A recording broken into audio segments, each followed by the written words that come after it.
everybody.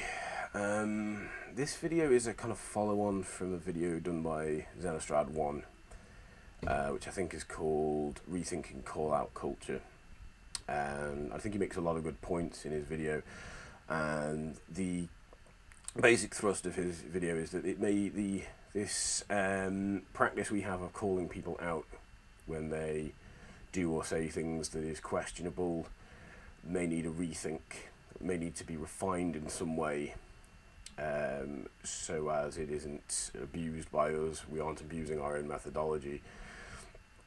I think there's a lot of good points being made, and a lot of this relates to what happened with Coughlin and this joke he made on Twitter and the drama that followed from that. I've got to be honest, that particular week was a really weird week for me. It was a very odd week, and it was to do with things that had happened on YouTube, and it was to do with things people had said specifically relating to humour, and that was one of the things, this particular joke that had been made. It's this sort of culmination of things made me feel a bit like I'd walked into a parallel universe where suddenly everyone was different. It was like I'm talking to everyone's evil twin or something like that. I've just walked into one of those different realities, and suddenly everything was not the way round it's supposed to be. That's very much what that week felt like for me, and it was partly related to this, hearing this joke from Coughlin, but also to certain things people were saying in the hangout I'd done that week. And I don't want to call out names, because that's not the aim of this, but if people want to do hangouts on my channel, jokes about infanticide or jokes at the expense of the disabled are not okay. If you find things like that funny, I can't tell you not to, and I don't have any authority to tell you what you can and cannot say elsewhere, but on my channel I really don't want that kind of thing going on. I don't dislike these people for doing this as such, but I still want to get on well with them, but it's not okay by me to do that. And I mean, I'm just a bit bothered that what I'm saying now doesn't go without saying. It's just I'm a bit confused given the intersectional social justice kind of nature of these people, that I'm very confused by that.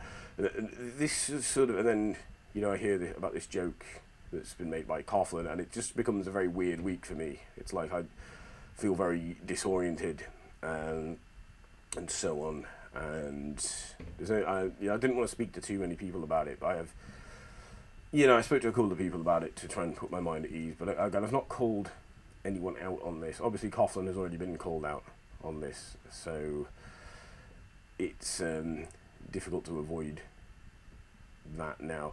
Needless to say, I mean, I didn't like his joke, and yes, I think he did deserve to be called out on it. What I would say is the people who called him out, I don't think did so for entirely altruistic reasons. I think there was something of a personal grudge going on there, and that's the impression I've gotten anyway. And I'm not trying to sort of take a side on that score, but yeah, I didn't like it, and I thought the apology, to be honest, could have been a lot better. It did come across a little bit as I'm sorry if you took offence, rather than I'm sorry for offending you, and there is a difference between those two, and I think that's the impression I got. And when you follow that apology up in a hangout by then sort of using terms like special snowflake to describe the people who you might have offended, it doesn't exactly make the apology seem very sincere, is the problem. And it does, I mean, again, the response Coughlin did to Hobbes does come across as what I think would be termed cisplaining. It's sort of like saying, don't worry, look, trans people and non-binary people, whatever, just chill, because here I am, Mr. cisgendered heterosexual male. I'm going to sort all this shit out for you. I'm going to, if we do things my way, things will get done.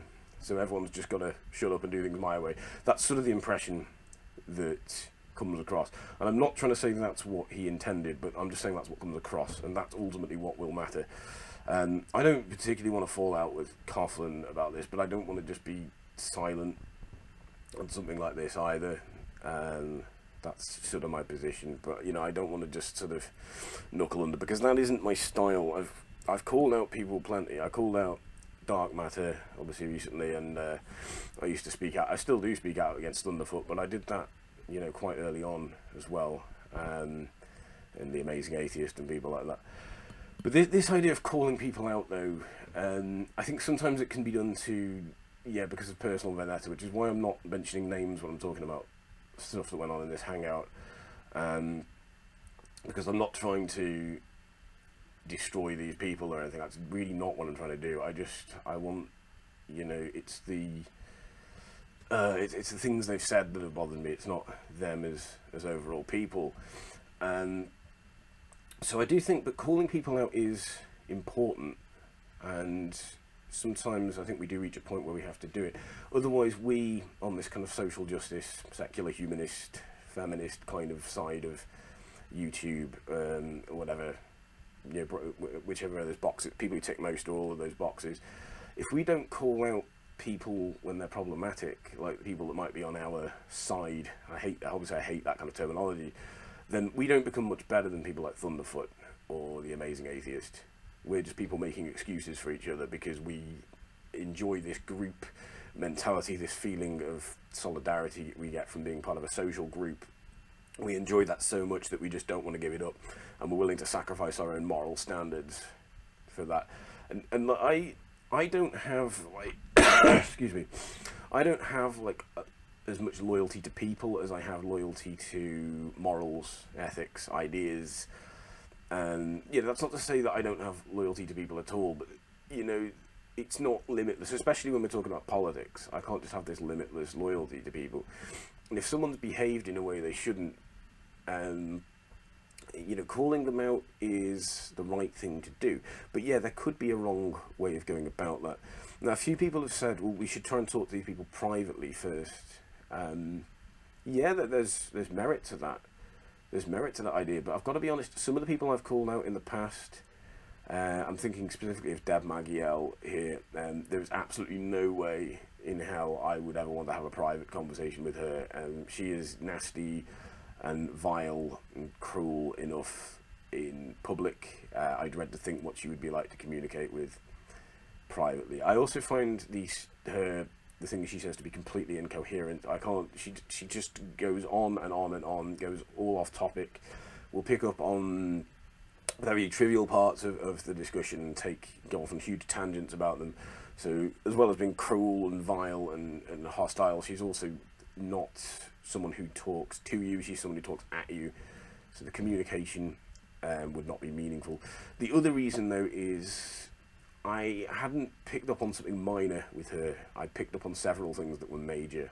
One, that she hates men, and the second thing I picked up, I didn't mention that because I didn't think anyone would believe me. I think they would just think I misunderstood feminism.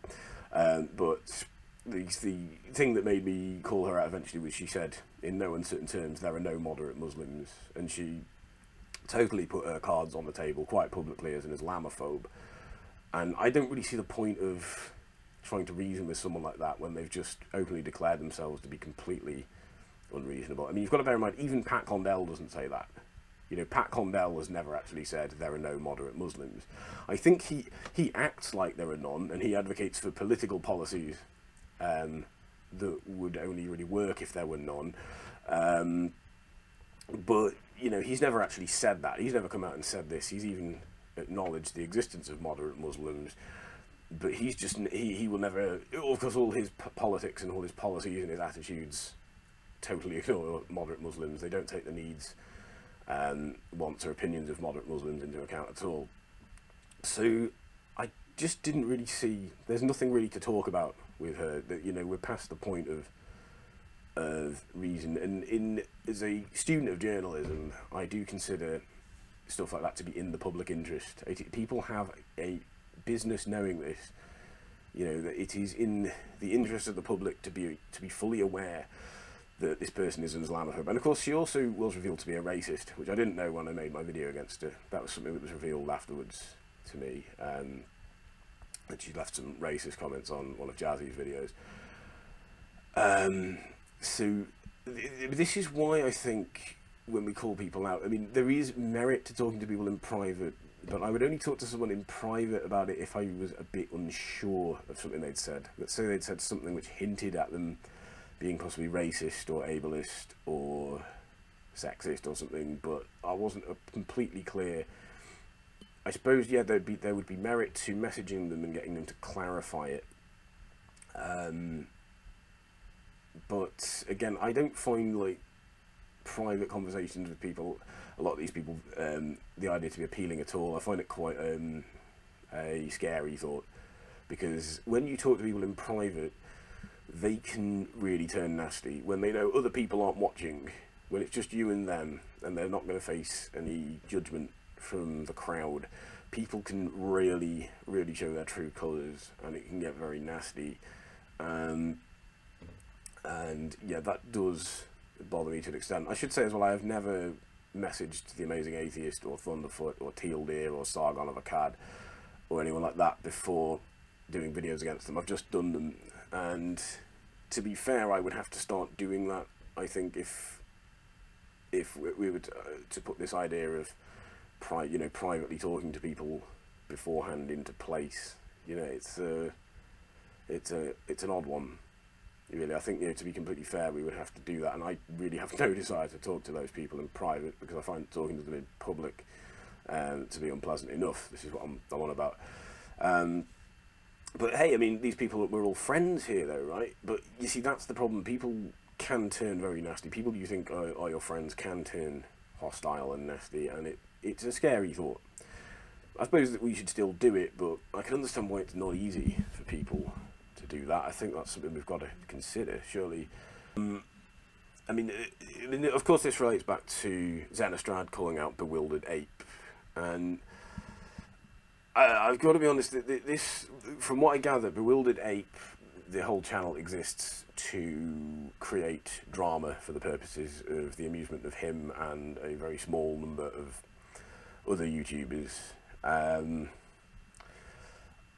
don't really see the point of that. I see that as kind of snobbish, and ultimately I don't see how it's productive. It just seems to me to be creating a lot of unnecessary drama when we already have real drama to deal with. And if it's only for the amusement of a small number of people, it's kind of selfish. You know, it's like throwing a community into a certain amount of disarray just to amuse a small number of people. And you've got to bear in mind, a lot of people might come to YouTube and be new to it. They aren't going to understand all this context and history that's gone on in the past enough to understand this humour, however it's supposed to work. I mean, I get the idea that it's supposed to be like Andy Kaufman. I've never really found Andy Kaufman funny, to be honest. So this is probably why this isn't my kind of humour. But to me, like, creating fake drama, unnecessary drama, it's the sort of thing that can hurt people. And in this case, it already has, because Grave Crow left YouTube because of what was going on.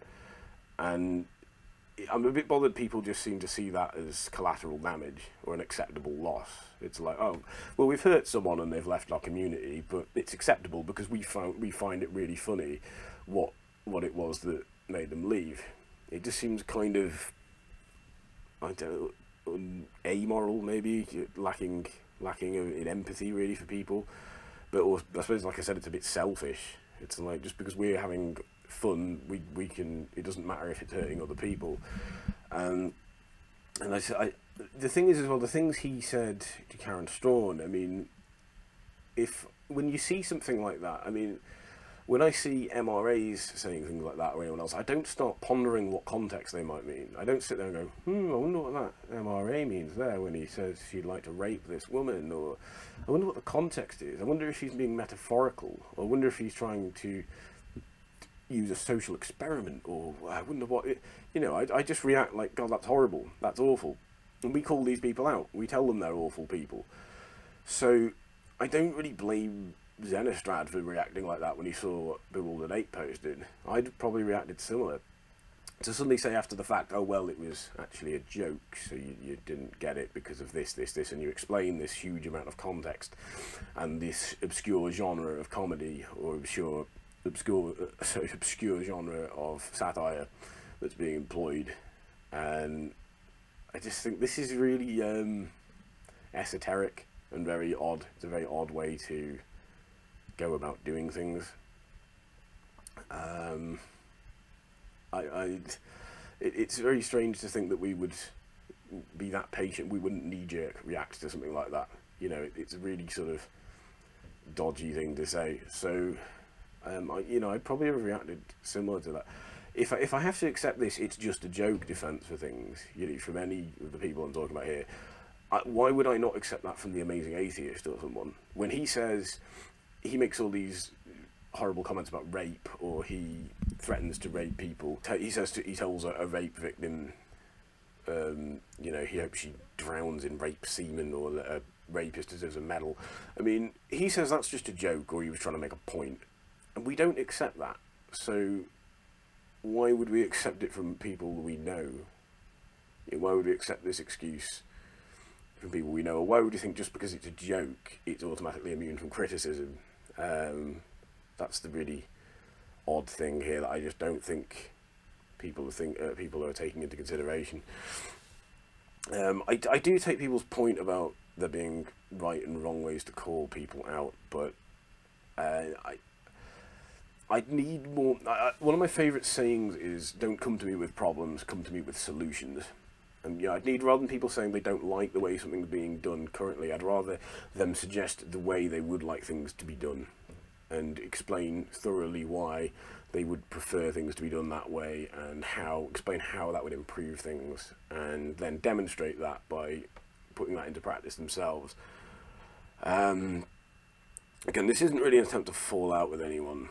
But I've got to be honest, I've had to sort of, it's been bothering me that I've not spoken out, and I've decided to say something about these things. So, but hey, I mean, if you guys have this attitude of let's talk about everything in private, well, maybe that's what you should do, or I don't know. Anyway, let me know what you think. Goodbye.